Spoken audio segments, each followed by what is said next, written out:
नमस्कार, स्वागत है आपका हमारे इस विशेष कार्यक्रम माघी पूर्णिमा में। कुंभ स्नान पर्व चल रहा है। ऐसे में माघी पूर्णिमा का आगमन इसके एक अत्यंत शुभ संयोग माना जा रहा है। तो आज हमारे इस खास चर्चा में माघ पूर्णिमा से जुड़ी हर जानकारी पर बातचीत करने के लिए स्टूडियो में हमारे साथ है हमारी खास मेहमान एस्ट्रो गुरु नितिशा महलोत्रा जी। स्वागत है मैम आपका। आपसे बातचीत आगे बढ़ाएंगे, इसके पहले देखते हैं ये खास रिपोर्ट। हिंदू धर्म में माघ पूर्णिमा को बहुत ही विशेष महत्व दिया गया है। मान्यता है कि इस दिन किसी पवित्र नदी में स्नान करना बहुत ही पुण्यदायी है। इस दिन स्नान और दान करने का विधान है। माघ पूर्णिमा के दिन दान पुण्य करने से शुभ फलों की प्राप्ति होती है। माघ के महीने में आने के कारण इस पूर्णिमा को माघी पूर्णिमा के नाम से जाना जाता है। माघ पूर्णिमा के दिन श्रद्धालु प्रयाग स्थित गंगा, यमुना और सरस्वती नदी के संगम स्थल त्रिवेणी पर पवित्र स्नान, दान दक्षिणा, गौदान और हवन जैसे धार्मिक अनुष्ठान करते हैं। तो आइए जानते हैं कि इस साल माघ पूर्णिमा में स्नान दान का शुभ मुहूर्त क्या रहेगा। पंचांग के अनुसार माघ माह के शुक्ल पक्ष की पूर्णिमा तिथि का प्रारंभ 11 फरवरी 2025 को शाम 6:55 पर होगा।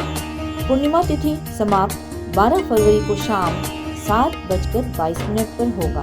इसलिए माघ पूर्णिमा 12 फरवरी को मनाई जा रही है।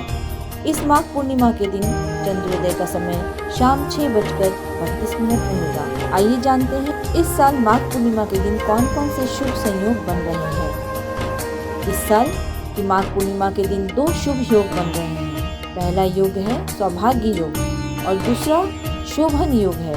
माघ पूर्णिमा को प्रातः काल से सौभाग्य योग बना रहेगा जो सुबह 8:07 तक रहेगा। उसके बाद से शोभन योग बनेगा जो पूर्ण रात्रि तक है। माघ पूर्णिमा के दिन अश्लेषा नक्षत्र प्रातः काल से लेकर शाम 7:35 तक रहेगा। उसके बाद से मघा नक्षत्र शुरू होगा। माघ पूर्णिमा के दिन किए गए दान पुण्य और दूसरे धार्मिक कार्य करने से शीघ्र फलों की प्राप्ति होती है। पूर्णिमा के दिन भगवान विष्णु, माता लक्ष्मी और भोलेनाथ की पूजा अर्चना की जाती है। माघ पूर्णिमा के दिन अन्न, धन, वस्त्र और भोजन का दान करने से धन धान्य में बरकत होती है। साथ ही कमजोर चंद्रमा वाले जातक पूर्णिमा के दिन चंद्रदेव की पूजा जरूर करें। इसके साथ ही पूर्णिमा के दिन सफ़ेद चीज़ें जैसे दूध, दही, चीनी, चावल, सफ़ेद वस्त्र, मिश्री, चांदी का दान अवश्य करें। गरीब जरूरतमंदों में इन चीज़ों का दान करने से चंद्रमा बलवान होता है। माघ पूर्णिमा के दिन इन मंत्रों के जाप से विशेष फल की प्राप्ति होती है। आइए जानते हैं कौन से हैं वो मंत्र।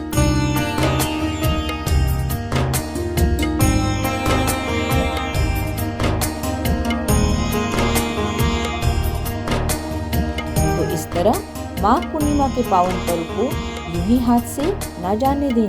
ये दिन प्रभु के भक्ति, स्नान, दान और पुण्य करने का दिन है। फिर क्यों न इस सनातन काल से चली आ रही परंपरा को निभाकर हम भी पुण्य के भागी बने। नितिशा जी, एक बार फिर से आपका स्वागत है। तो इस तरह हमने जाना है कि माघ पूर्णिमा का क्या महत्व है। नितिशा जी, सबसे पहले हम चर्चा करेंगे कि अगर माघ पूर्णिमा पर किसी पवित्र नदी में किसी कारणवश स्नान ना कर पाए तो फिर कैसे स्नान करे कि पूरा ना सही थोड़ा पुण्य तो प्राप्त कर ही ले। जी, तो लोगों के मन में बड़ी दुविधा है कि जो लोग कुंभ में नहीं जा पा रहे, महाकुंभ नहीं जा पा रहे, वो लोग क्या करें कि उन्हें भी उस स्नान का महत्व, उस स्नान का जो ऊर्जा है वो प्राप्त हो सके। तो आप लोग बुज़ुर्ग हैं, आप लोग छोटे बच्चे हैं, आप लोग किसी भी तरह से नहीं जा पा रहे हैं तो अपने घर पर ही आपका जो नहाने का स्थान है, जो नहाने की बकेट है बाल्टी में, उसमें थोड़ा सा पहले गंगा जल डालें, उसके बाद उसको पूर्ण जल से भर दें और उसके उपरांत उससे नहा लें। हल्दी वाले उपटन या हल्दी का इस्तेमाल अपने शरीर पर करें, गंगा जल छिड़कें, गंगा जल पिए। इससे आपको गंगा की जो ऊर्जा है, क्योंकि उसे प्राणदायिनी नदी कहा गया है और गंगा यमुना सरस्वती का संगम ही महाकुंभ में होता है, तो अगर आपको वहाँ का जल मिल जाए या फिर कहीं से भी गंगा या यमुना जी का जल लें, उससे स्नान करना शुरू कर दें, उसे पीना शुरू कर दें, तो आपको इसका पूरा पूरा फल देखने को मिल जाएगा। बिल्कुल। तो आज के दिन लक्ष्मी माँ को प्रसन्न करने के लिए क्या करें, ये भी बताएं आप। जी, पूर्णमासी का दिन है और माघी पूर्णिमा है, इतनी बड़ी पूर्णिमा है और पूर्णिमा को वैसे भी माँ लक्ष्मी से ही जोड़ा गया है, धन की देवी से ही जोड़ा गया है। तो माँ लक्ष्मी को प्रसन्न करने के लिए इस पूर्णमासी को ही नहीं, अगले पूर्णमासी, हर पूर्णमासी पर ये रेमेडी करें, बट इस पूर्णमासी को ज़रूर करें, क्योंकि ये जो माघी पूर्णिमा है इसे विशेषकर माँ लक्ष्मी और श्री हरि विष्णु से ही जोड़ा गया है। इसलिए इस पूर्णमासी पर माँ लक्ष्मी के लिए ब्रह्म मुहूर्त में सुबह उठें, श्री हरि नारायण को प्रसन्न करते हुए हल्दी वाला जल पूरे घर में छिड़के, उसके उपरांत खीर को बना लें और खीर बनाने के बाद माँ लक्ष्मी की पूजा आराधना करते हुए श्री हरि विष्णु जी के सामने देसी घी का दीपक जलाते हुए उनको खीर का भोग लगाएं, श्री सूक्तम का पाठ करें। उसके उपरांत ये खीर प्रसाद स्वरूप पूरा परिवार ग्रहण करे और जो भी आपके घर में आते हैं, गेस्ट हैं, मेड्स हैं, उनको भी ज़रूर खिलाएं। तो ऐसा करने से ये जो सकारात्मक ऊर्जा है पूर्णिमा की, पूर्णमासी की, वो हमारे साथ जुड़ जाती है। और वैसे भी इस पूर्णमासी की जो कथा है उसके अनुसार जितने भी गण हैं, शिव जी के जितने भी गण हैं, जितने देवता हैं, वो सभी पृथ्वी लोक पर आते हैं, इंक्लूडिंग श्री हरि विष्णु और माँ लक्ष्मी के साथ। तो ये पूर्णिमा वैसे भी अगर आप माँ लक्ष्मी को प्रसन्न कर लेते हैं तो आपके जीवन में धन्य धान की कभी कमी नहीं रहती है। लेकिन मेरे मन में ये सवाल उठ रहा है नितिशा जी कि इस पूर्णमासी को लक्ष्मी माँ से ही क्यों जोड़ा जाता है? जी, क्यों इस पूर्णिमा को इसलिए जोड़ा गया है माँ लक्ष्मी से, क्योंकि जो इसके अधिष्ठात्री देवता है वो चंद्रमा है और चंद्रमा को कहीं ना कहीं लक्ष्मी जी का भाई कहा गया है। चंद्रमा जल से रिलेट है, वो जब समुद्र मंथन हुआ तो वहीं से उत्पन्न हुए और उनके साथ ही शंख और जो रत्न निकले वो भी निकले। तो ये सब लक्ष्मी जी के साथ जुड़े हुए हैं, वो भी जल से निकली हैं और चंद्रमा भी जल के ही स्वामी है। तो ये बहन भाई का रिश्ता है।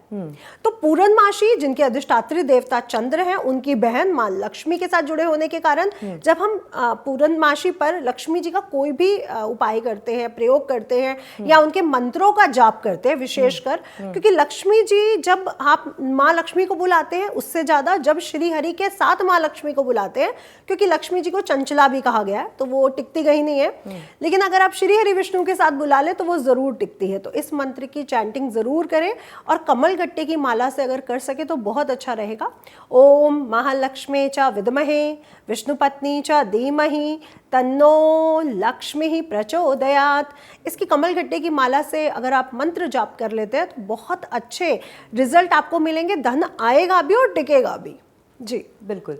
चलिए आगे बढ़ते हैं, बात करेंगे नितिशा जी की पूर्णिमा पूजन के मुहूर्त क्या है, इसकी आप जानकारी दे दें और विधि की भी जानकारी दें। जी, तो पूर्णिमा की पूजा और व्रत दोनों का ही महत्व है।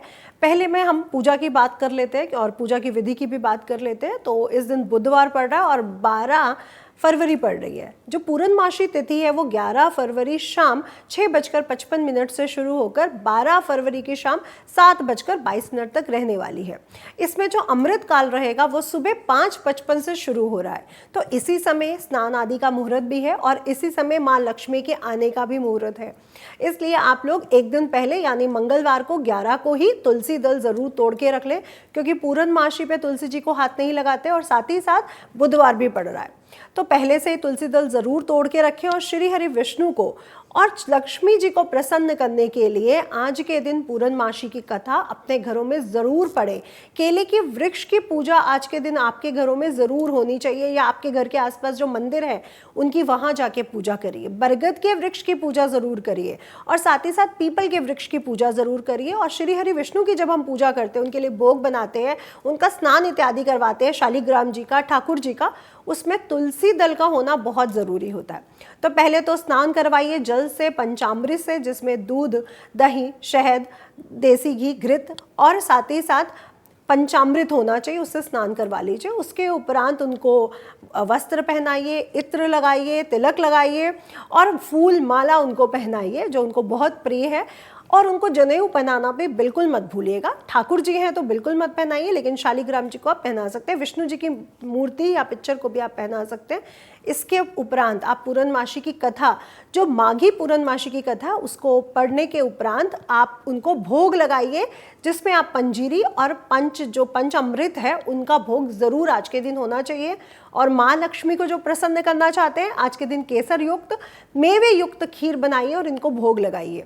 और जब आप भोग लगा रहे हैं उसके बाद अपने घर में भी बांटिए, ब्राह्मण भोज कराइए, ब्राह्मण को दे के आइए, अपने घर में अपने बुजुर्गों को, बड़े लोगों को खिलाइए, खुद भी खाइए और बच्चों को भी खिलाइए, और जो मेड्स वगैरह हैं उनको भी खिलाना बिल्कुल मत भूलिए। जी बिल्कुल। ये भी आप हमें बता दें कि श्री हरि विष्णु को कैसे मनाएं और अधिष्ठात्री देवी कौन होती हैं? जी, अधिष्ठात्री देवी वो होती हैं जिनकी मंत्र की पूजा या जिनको हम लोग शुरू से मान रहे होते हैं। जैसे कुल देवी होती है हर कुल की, वैसे अधिष्ठात्री देवता होते हैं उनकी तिथि वाइज। जैसे हम अमावस्या तिथि की बात करें तो उनके जो देवता बनते हैं वो पितृ हैं। वैसे ही पूर्णमासी के जो अधिष्ठात्री देवता हैं वो चंद्र देवता हैं, जो खुद माँ लक्ष्मी के भाई भी माने गए हैं और उनसे जुड़े भी हुए हैं, क्योंकि दोनों ही जल से उत्पन्न हुए हैं। और चंद्रमा के जो अधिष्ठात्री देवता वो श्री हरि शिव यानी हमारे भोले बाबा हैं। तो भोले बाबा को भी, अगर आपको चंद्रमा को प्रसन्न करना है तो भोले बाबा पर जल जरूर चढ़ाएं। जल में हल्का सा दूध, थोड़ी सी चीनी मिला करके जो कच्ची लस्सी बन जाती है, इसका जल चढ़ाएं शिवलिंग पर। इससे उनके अधिष्ठात्री देवता भी प्रसन्न होंगे पूर्णमासी के। और पूर्णमासी एक ऐसी ऊर्जा है जो पूर्ण चंद्रमा की ऊर्जा है, जो पृथ्वी से जुड़ रही है। तो पूर्ण चंद्रमा की ऊर्जा पृथ्वी के साथ जुड़ने के कारण हमारे जीवन में भी इसमें बदलाव आते हैं। आप देखते हैं ना, पूर्णमासी के दिन ही समुद्र में ज्वार आ जाता है या लहरें तेज हो जाती हैं। तो चंद्रमा हमारी पृथ्वी पर पूरा इम्पैक्ट डालता है, जिस कारण से हमें शिव जी की पूजा भी आज के दिन जरूर करनी चाहिए। श्री हरि विष्णु को जरूर मनाइए। इसके लिए सुबह उठते ही हल्दी वाला जल अपने घर में जरूर छिड़किए। अपने गुरुजनों को जरूर पैर छूइए, ब्राह्मणों के, पंडितों के पैर छूइए, अपने घर के बुजुर्गों के पैर छूइए, जिससे श्री हरि विष्णु आपसे प्रसन्न होते हैं। और अपने घर में एक सौहार्दपूर्ण माहौल बना के रखिए, जहाँ पे कले कलेश नहीं होगा, जहाँ पे साफ सफाई रहेगी, जहाँ पे उलझने नहीं होंगी, वो वहाँ पे ही माँ लक्ष्मी का स्थिर निवास होता है। तो अपने घर का माहौल भी बना के रखिए, साफ सफाई पर ध्यान दीजिए, क्योंकि देवता या देवी जो ऊर्जाएं हैं बड़ी बड़ी, वो उसी जगह निवास करती है जहाँ पे साफ सफाई का ध्यान दिया जाता है। तो स्नान इत्यादि आज के दिन जरूर करिए। बिल्कुल। चलिए आगे बढ़ते हैं। और आजकल लोगों में धैर्य और संतोष की भी बहुत कमी हो गई है।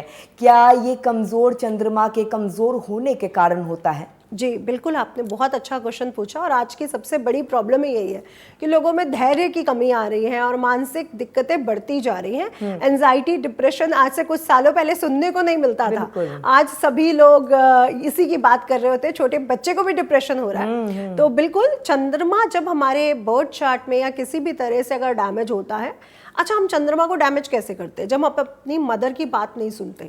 आज मम्मी कह रही है आपने ये क्यों पहन लिया, आपने ये क्यों खाया, आपने टीवी क्यों देखा, हम उनकी बात ही नहीं सुन रहे। हम कह रहे हैं आपको क्या पता, कि आजकल तो सब सोशल मीडिया से पता चल रहा है, मदर को हमसे ज्यादा पता है। तो वो उस समय की महिला है जो सोशल मीडिया से भी कहीं ना कहीं जुड़ी है थोड़े से रूप में, और उन्होंने प्रैक्टिकली फिजिकली सारे काम किए हुए। तो वो हमें जो मार्गदर्शन देंगी वो बहुत अच्छा होगा। हमें उनसे भी कुछ सीखना चाहिए और सोशल मीडिया से भी सीखना चाहिए। तो दोनों चीजों से सीखिए, लेकिन अपनी माँ को हमेशा चीजों को टोकिए मत कि आपको नहीं पता है। अपनी मदर को पूरा सम्मान दीजिए। बिल्कुल। आजकल बच्चों में अपनी माँ के प्रति प्यार तो है, पर सम्मान की कहीं ना कहीं कमी आई है, संस्कारों की कहीं ना कहीं कमी आई है, जिसके कारण चंद्रमा वीक हुआ है। आज के दिन बड़े बुजुर्गों को अनाथ आश्रम, वो वृद्धाश्रम छोड़ आते हैं, तो ये भी एक बहुत बड़ी दिक्कत है। तो मैं सभी से ही कहूंगी कि अपने माता पिता की जरूर सुने, जिससे आपके ग्रह अच्छे होते हैं। और साथ ही साथ जो मानसिक उलझने हैं ना, पहले क्या करते थे, बच्चे शादीशुदा भी होते थे, 40 के हो गए, अपनी माँ के साथ थोड़ा समय बिताते थे, उनके पैर दबाते थे, उनकी गोद में सिर रखते थे।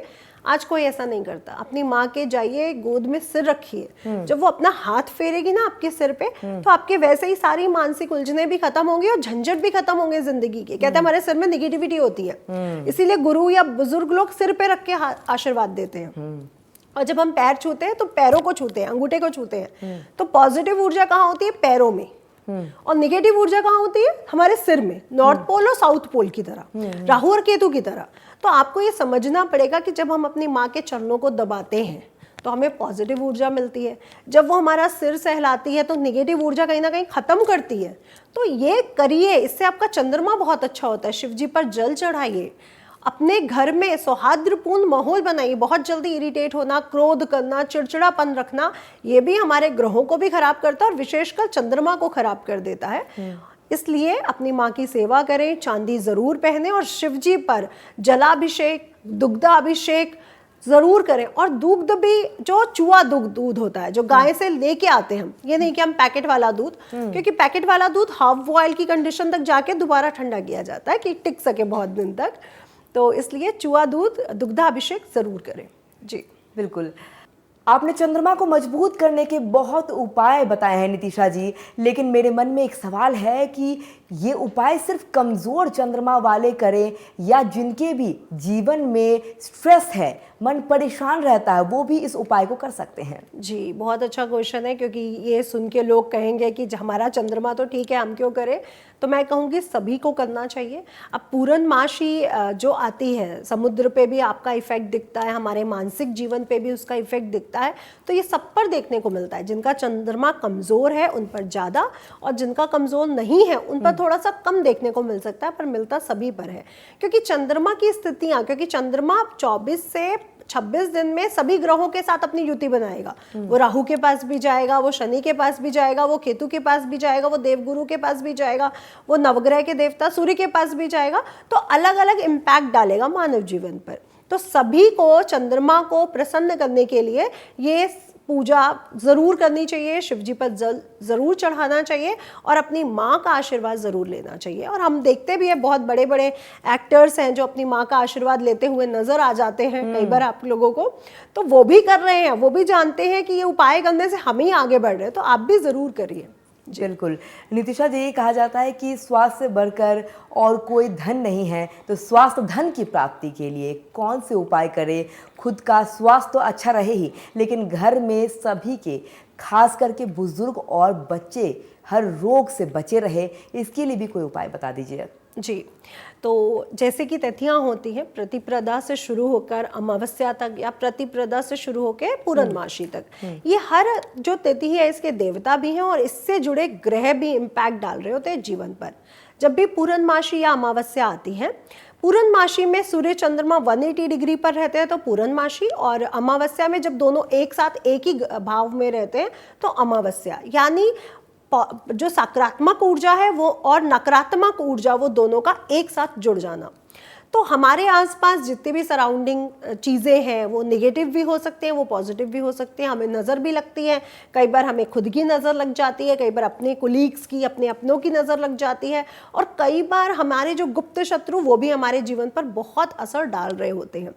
तो इसी कारण, उस ऊर्जाओं के कारण हमारे घर में बीमारियां धीरे धीरे गृह प्रवेश कर लेती हैं और बुजुर्ग और बच्चे या फिर आजकल के नौजवान भी बहुत ज़्यादा बीमार रहने लगे हैं। तो इस बीमारी को दूर रखने के लिए सबसे पहले जो आप लोगों को वास्तु के हिसाब से भी करना चाहिए और आपके ग्रहों के हिसाब से भी करना चाहिए, जो मैं सबको बोलूँगी, क्योंकि आप देखेंगे अमावस्या और पूर्णमासी पर मैं एक रिचुअल बोलती हूँ। तेज पत्ते पर आप जो भी लिखते हो रेड कलर के पेन से, वो आपको परिपूर्ण होता है। तो अपने तेज पत्ते पर अगर आप पैसा मैनिफेस्ट कर रहे हो, अगर आप तरक्की मैनिफेस्ट कर रहे हो, अगर आप स्वास्थ्य मैनिफेस्ट कर रहे हो, ज़रूर लिखो और उसको जला दो और उसकी जो ऐश है वो चंद्रमा के सामने जाके ब्लो कर दो। आपकी मैनिफेस्टेशन पूरी होगी। इससे आपकी नज़र भी उतर सकती है। कैसे नज़र उतारनी है? आपने काले पेन से लिखना है, जो निगेटिविटी मेरे आसपास है, जो नकारात्मक ऊर्जाएं मेरे आसपास है, वो डिलीट हो जाए, वो रिमूव हो जाए, वो चली जाए। तो वो आप लिखिए काले पेन से। दोबारा इसको ऐश को, इसके तेज पत्ते को बंद करिए, जलाइए और उसकी ऐश को चंद्रमा के सामने जला दीजिए।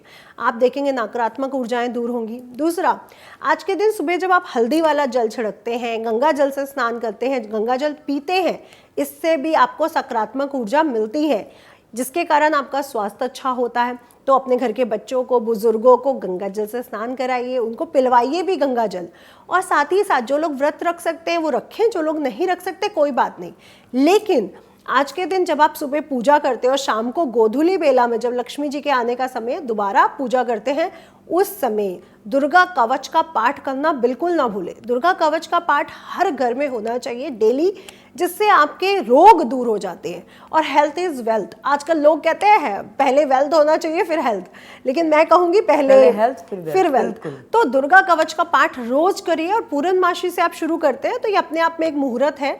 जब हम कोई भी कार्य करते हैं तो हमें उसकी पूर्ण ऊर्जा मिलती है, पूर्ण चंद्रमा होने के कारण, क्योंकि हमारी पूजा, हमारी साधना, हमारा पाठ, हमारे द्वारा किया गया हर कृत्य कहीं ना कहीं हमारे दिमाग से जुड़ा हुआ है, हमारे मन से जुड़ा हुआ है। तो मन होना बहुत जरूरी है किसी भी कार्य के लिए।